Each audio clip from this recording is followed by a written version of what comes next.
بسم اللہ الرحمن الرحیم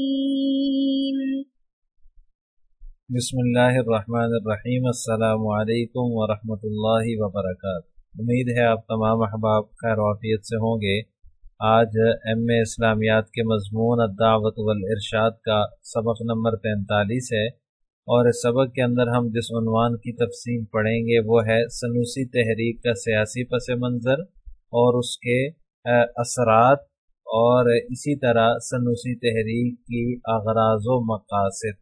پچھلے سبق میں ہم نے جو ہے وہ سنوسی تحریک کا تعارف اور اس کا پس منظر پڑھا تھا۔ آج کے سبق میں سیاسی پس منظر اور اس کے معاشرے پر اثرات اور اغراض و مقاصد کیا تھے، اس کی تفصیل پڑھیں گے۔ آئیے تفصیل کی طرف چلتے ہیں۔ سنوسی تحریک کا سیاسی پس منظر یہ ہے کہ جب سنوسی تحریک شروع ہوئی، اس کا آغاز ہوا، تو اس وقت وہ دور تھا جب سلطنت عثمانیہ روبہ زوال تھی، یعنی کہ جو خلافت عثمانیہ ہے وہ اس وقت جو ہے وہ بالکل زوال پذیر تھی، اور اس کا آخری دور تھا، آخری سانسیں لے رہی تھی، اور جو مسلمانان عالم ہے اس پر جمود طاری تھا، پورے عالم اسلام پر جمود طاری تھا۔ فرنگی استبداد جدید جنگی اسلحہ اور تکنیک کے بل بوتے پر اسلامی سلطنتوں اور حکومتوں کو ایک ایک کر کے ہڑپ کر رہا تھا، یعنی کہ جو فرنگی استبداد ہے، انگریز کا جو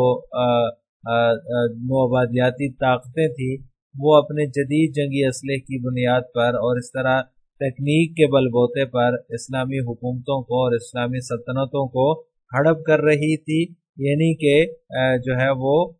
ان کو ختم کر رہے تھے۔ تو ایسی حالت میں اس تحریک کا آغاز ہوا۔ خلافت عثمانیہ جو تھی، یہ جو اسلامی سلطنتیں اور حکومتیں اس کے ماتحت تھی، وہ خود بھی جو ہے خلافت عثمانیہ بھی موت و حیات کی کشمکش میں مبتلا تھی، یعنی کہ وہ بھی آخری سانسیں لے رہی تھی۔ اس کے جو زیر نگیں جو اسلامی ریاستیں تھیں یا اسلامی سلطنتیں تھیں، وہ بھی جو ہے وہ یورپی استبداد یا فرنگی استبداد اپنے جدید اسلحے کی بنیاد پر ان کو ختم کر رہا تھا۔ ترکی کی حالت جاں بلب مریض کی سی تھی، یعنی کہ ایسے مریض کی جس کی جان جو ہے وہ حلق تک آ گئی ہو، اس طرح کی حالت ہو گئی تھی ترکی کی، اور اس کو جو ہے وہ انگریز مرد بیمار سے تشبیہ دیا کرتے تھے۔ یورپ اور روس اس مرد بیمار کی وراثت اس کی زندگی میں اس کی موت سے پہلے تقسیم کر لینا چاہتے تھے، یعنی کہ یہ خلافت عثمانیہ کا گویا کہ آخری دور تھا، اور وہ دور تھا جس دور میں ہر طرف سے کفر جو ہے وہ اسلام پر ٹوٹ پڑا تھا، اور مسلمانوں کی جو آخری امید تھی خلافت عثمانیہ، وہ بھی جو ہے وہ موت و حیات کی کشمکش میں مبتلا تھی۔ ان حالات کے اندر سنوسی تحریک کا آغاز ہوا۔ یہ وہ حالات تھے جن میں اس تحریک نے جنم لیا، اور جو ہے وہ اس تحریک نے آغاز کیا۔ یہ جو خلافت عثمانیہ تھی، اس کے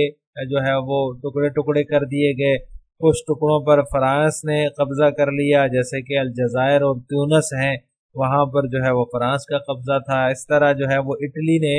طرابلس پر جو ہے وہ اپنے پنجے گاڑے ہوئے تھے، جو کہ لیبیا کا شہر ہے۔ اسی طرح مصر میں جو ہے وہ برائے نام اسلامی حکومت تھی، لیکن اصل حکمرانی وہ برطانیہ کی تھی اس وقت، اور فرانس بھی اس میں حقدار بنا بیٹھا تھا، وہ بھی اس میں شریک تھا۔ الجزائر پر برطانیہ نے جو ہے وہ فرانس کا قبضہ تسلیم کیا ہوا تھا، اس وجہ سے فرانس جو ہے وہ مصر پر برطانیہ کا قبضہ مان رہا تھا، اور اس کے تسلط کو وہ جو ہے وہ تسلیم کر رہا تھا۔ تو ان حالات کے اندر سنوسی تحریک کا آغاز ہوا۔ یہ وہ حالات تھے جس میں سنوسی تحریک نے آغاز کیا۔ اس کے جو بانی تھے سنوسی تحریک کے، جو ہے وہ زمانہ طالب علمی سے ہی جو ہے وہ ایک خاص سوچ اور فکر میں جو ہے وہ پڑے رہتے تھے، اور ان کے اندر جو ہے وہ ایک کڑن تھی کہ وہ عالم اسلام کو اس صورتحال سے کس طرح سے نکالیں، اور انہوں نے جب اس تحریک کا آغاز کر دیا تو اس تحریک کے پھر جو ہے وہ مسلم معاشرے پر بڑے گہرے اثرات مرتب ہوئے۔ عالم اسلام کی ان تحریکوں میں سے ہے یہ سنوسی تحریک، جنہوں نے اپنے دور عروج میں مسلمانوں کے ذہن و فکر، دل و دماغ کو بہت متاثر کیا، یعنی کہ سیاسی اور اجتماعی طور پر اس تحریک نے بہت دور رس اثرات چھوڑے ہیں، یعنی کہ ہر لحاظ سے اس نے اسلام پر جو ہے وہ دور رس اثرات مرتب کیے ہیں، چاہے وہ سیاسی طور پر ہو، اجتماعی طور پر ہو، اس نے بہت ہی گہرے اثرات مرتب کیے ہیں۔ ایک طرف تو انہوں نے جو ہے وہ سیاسی میدان میں جو اطالوی جو ہے وہ سامراج تھا اس کا مقابلہ کیا، اور دوسری طرف خود مسلمانوں کے اندر جو برائیاں اور کمزوریاں تھیں ان کو دور کر کے ان کی اصلاح کی کوشش کی۔ تو دونوں معاذوں پر یہ جو ہے وہ مقابلہ کر رہے تھے، سیاسی میدان میں جو ہے وہ سامراج کا مقابلہ کر رہے تھے، اطالوی سامراج کا، اور اس طرح برطانوی سامراج کا مقابلہ کر رہے تھے، اور اس کے ساتھ ساتھ مسلمانوں کا جو معاشرہ تھا اس کے زوال کی جو وجوہات تھیں، یعنی کہ مسلمانوں کے اندر بہت ساری برائیاں آ گئی تھیں، بہت ساری کمزوریاں آ گئی تھیں، ان کو جو ہے یہ صحیح کر کے، ان کی اصلاح کر کے، ان کی اصلاح کی کوشش کر کے مسلم معاشرے کے اندر صحیح اسلامی روح بیدار کرنا چاہتے تھے، اور اس کے لیے انہوں نے بہت ہی عظیم جد و جہد کی ہے، اور سب سے بڑا مقصد ہی ان کا جو ہے وہ دین اور دنیا کی جو دوئی ہے اس کو ختم کر کے مذہب اور سیاست کو اہم کرنا تھا، یعنی کہ ان کا مقصد یہ تھا کہ جو دین اور دنیا الگ ہو چکے ہیں اور مذہب اور سیاست کو الگ الگ کر دیا گیا ہے، تو اس کو ہم آہنگ کیا جائے کہ کس طرح سے مذہب اور سیاست ایک ہو جائیں۔ اس میدان میں انہوں نے بڑا کام کیا ہے، ایک طرف تو جو ہے وہ سامراج کا مقابلہ کیا، اور دوسری طرف مسلمانوں کے اندر جو پیدا ہونے والی برائیاں تھیں ان برائیوں کا خاتمہ کرنے کی کوشش کی، ان کی اصلاح کرنے کی کوشش کی۔ تو اس طرح سے سنوسی تحریک جو تھی اس کے معاشرے پر بہت ہی گہرے اثرات مرتب ہوئے ہیں، اور انہوں نے پورے عالم اسلام پر بہت ہی گہرے نقوش چھوڑے ہیں۔ اغراض و مقاصد، اس تحریک کے جو اغراض و مقاصد تھے ان میں سے سب سے پہلا مقصد جو تحریک کے بانی نے اپنایا اور اس شروع ہی سے اپنی زندگی میں اس کو لانے کی کوشش کی، وہ یہ تھا کہ اسلامی تعلیمات کے حصول اور قرآن و سنت کے احیاء کے لیے انہوں نے اپنی زندگی وقف کر دی تھی۔ وہ اپنے آپ کو جو ہے وہ اسلامی تعلیمات کے حصول اور قرآن و سنت کے احیاء کے لیے جو ہے وہ اپنے آپ کو انہوں نے وقف کیا ہوا تھا، اور اس کے علاوہ ان کا کوئی کام نہیں تھا۔ وہ یہ چاہتے تھے کہ مسلمان اسلامی اقدار نہ صرف خود اپنائیں بلکہ دوسروں کو بھی بتائیں، دوسروں تک بھی پہنچائیں۔ وہ ان کی یہ خواہش تھی کہ اسلامی اقدار جو کہ مسلمانوں نے چھوڑ دی ہیں، جو دور اول کے مسلمانوں کے اندر تھیں، جس کی وجہ سے آج مسلمانوں کو جو ہے وہ زوال کا سامنا ہے، ان اقدار کو چھوڑنے کی وجہ سے، تو لہٰذا ان اقدار کو مسلمان دوبارہ اپنائیں، نہ صرف یہ کہ خود اپنائیں بلکہ دوسروں تک بھی پہنچائیں، دوسروں کو بھی ان کی تبلیغ اور تلقین کریں۔ یہ ان کا جو ہے وہ مقصد تھا، اور یہی اس تحریک سے ان کی غرض تھی۔ اسی وجہ سے اس تحریک نے نہ صرف یہ کہ سامراج کا مقابلہ کیا بلکہ جو مسلمانوں کے اندر کمزوریاں تھیں، جیسے کہ میں نے پہلے ذکر کیا، ان کمزوریوں کی اصلاح کی بھی کوشش کی۔ سنوسی تحریک جو تھی اس کا منتہا اور مقصود جو ہے وہ خالصتاً قرآن و سنت کے احکام کی روشنی میں عالم اسلام کا مکمل روحانی ارتقاء تھا، یعنی کہ اسلامی نظام کا نفاذ۔ تو اسلامی نظام کا نفاذ کیسے ہوگا؟ سب سے پہلے یہ ہے کہ عالم اسلام کا جو روحانی ارتقاء ہے، جب ہم اپنے بدن پر اسلام کو نافذ کریں گے تو پھر معاشرے پر نافذ ہوگا۔ اس لیے اس تحریک کا جو سنوسی تحریک ہے وہ منتہا اور مقصود ہی یہ تھا کہ قرآن و سنت کے جو احکامات ہیں وہ ہماری زندگیوں میں آ جائیں، جس طرح کے دور اول کے مسلمانوں کی زندگیوں میں قرآن و سنت کے احکام تھے۔ تو اس قرآن و سنت کے احکامات کو جب ہم اپنی زندگیوں میں لاگو کریں گے تو پھر اس سے عالم اسلام کا مکمل طور پر روحانی ارتقاء ہوگا، اور پھر اسلامی نظام کا نفاذ ہو سکے گا۔ تو لہٰذا اسلامی نظام کے نفاذ کے لیے جو ہے وہ قرآن و سنت کے احکام کی روشنی میں عالم اسلام کا روحانی ارتقاء ضروری ہے، جس کے لیے اس تحریک نے کوششیں کی۔ اس کے اغراض و مقاصد میں یہ چیز شامل تھی، ایک ایسی تحریک جو ایک اسلامی دولت مشترکہ کے قیام کی راہ ہموار کر سکے، یعنی کہ ایک ایسی تحریک تھی یہ سنوسی تحریک۔ اس کے قیام کا مقصد یہ تھا کہ دولت مشترکہ کے قیام کا راستہ ہموار ہو سکے، یعنی کہ عالم اسلام کے اوپر جو ہے وہ ایک مشترکہ حکومت قائم ہو سکے جو کہ تمام مسلمانوں کی نمائندہ ہو۔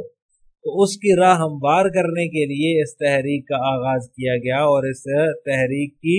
تشکیل ہوئی، ایک ایسی اسلامی جماعت کی تشکیل ہوئی جو کہ اسلامی دولت مشترکہ کے قیام کی راہ ہموار کر سکے۔ اس کا انہوں نے جو ہے وہ ضرورت محسوس کی، اور اپنی تحریک کا آغاز ہی اس طرح سے کیا اور اسی وجہ سے کیا تاکہ دولت مشترکہ کے قیام کی راہ ہموار کی جا سکے۔ تحریک کے بانی نے اہل زاویہ کے نام ایک خط میں تحریک کے اغراض و مقاصد کی نشاندہی کی ہے، جس کے مندرجات ذیل میں پیش کیے جاتے ہیں، یعنی کہ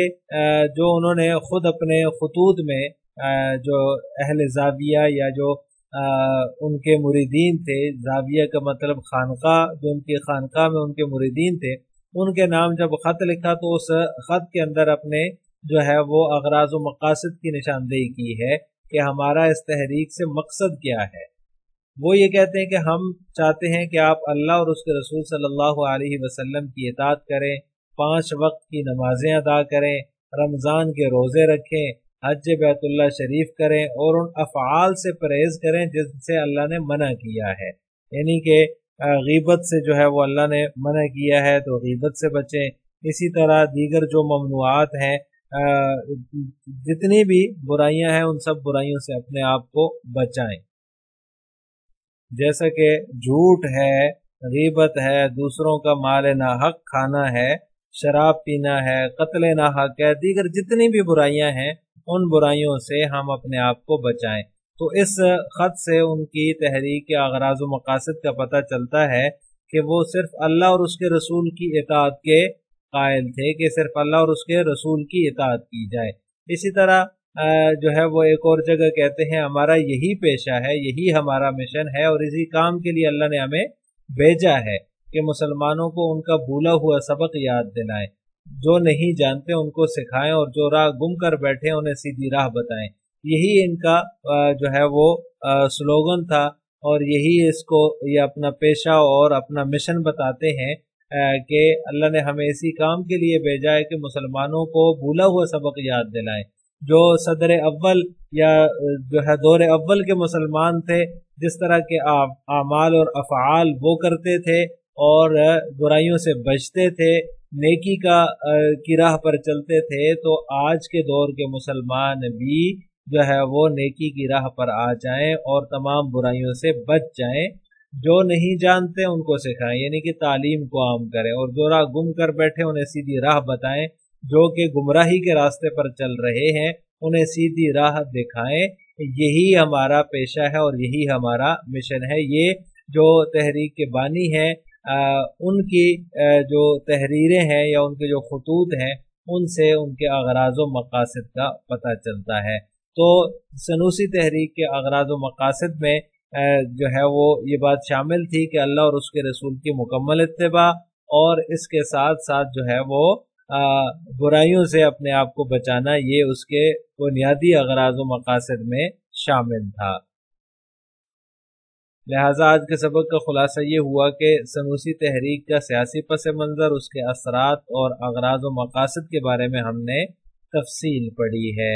اگلے سبق میں ہم کیا پڑھیں گے؟ تو اگلے سبق میں ہمارا عنوان ہوگا سنوسی تحریک کے روبہ زوال ہونے کے عوامل، یعنی کن عوامل کی بنیاد پر یہ تحریک جو ہے وہ روبہ زوال ہوئی، یعنی کہ زوال کی طرف گامزن ہوئی۔ اس کی تفصیل ہم اگلے سبق میں پڑھیں گے۔ السلام علیکم ورحمۃ اللہ وبرکاتہ۔